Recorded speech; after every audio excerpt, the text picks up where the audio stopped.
Hey guys, how you doing? Hope you're well. Hope you're enjoying your weekend. Today's a Saturday, so I just came out to the park, get some fresh air.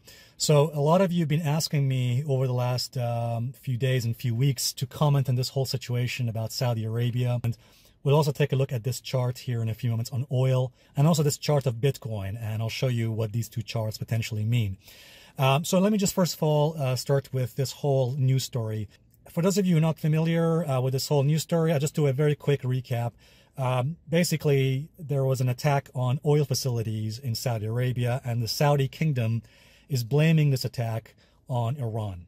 By the way, fact, they have produced zero evidence. There is absolutely no proof whatsoever that Iran was involved. In fact, even the Guardian newspaper recently published an article saying that the Saudi kingdom has produced zero evidence. There's absolutely no proof or evidence that Iran was directly involved in these. I think, look, the majority of people who watch these videos, the majority of my subscribers here are intelligent. I know you're intelligent and sophisticated individuals, and you know what this is about. This is about two things. Number one, it's a fact that the Saudi kingdom is extremely jealous of Iran's oil. Take a look at this chart. This chart shows who Iran's customers are. Iran's number one customers of oil are India and China. And guess who wants those customers? The Saudi kingdom.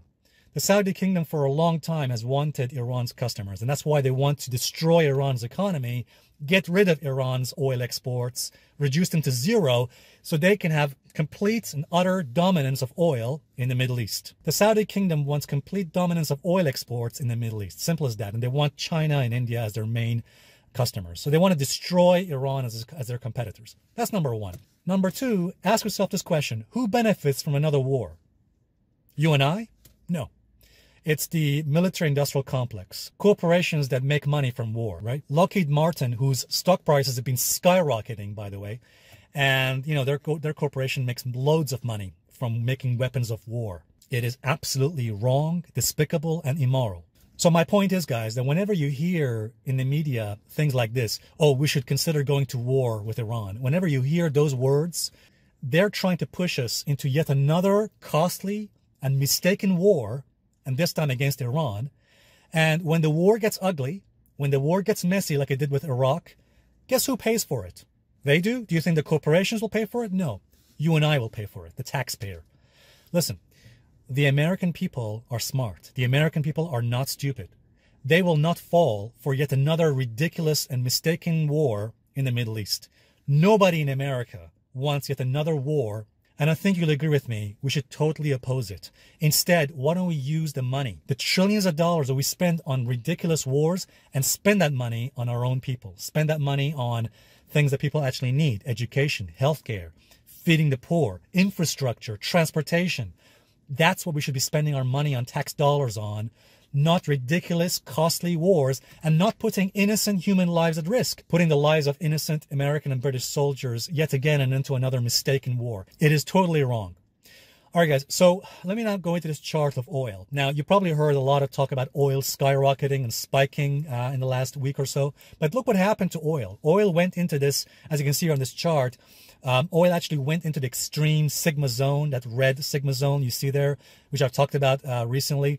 And when oil spiked into that extreme red sigma zone, the laws of probability suggested that, in fact, very highly probable that it's going to collapse back again into the blue zone, the safe zone. So essentially what this chart shows to us is the laws of probability, that when price becomes overstretched, essentially that's what sigma represents. It is a mathematical measurement, and therefore we saw how price of oil, after it skyrocketed and pierced into that red sigma region, it then collapsed back into the blue zone. So I think generally when you look at the price of oil and the oil charts, there's no indication that we're going into yet another bull market. In fact, clearly the fact that oil prices were rejected from those highs is probably a sign of potential bearishness, or at least sideways action on oil for some time.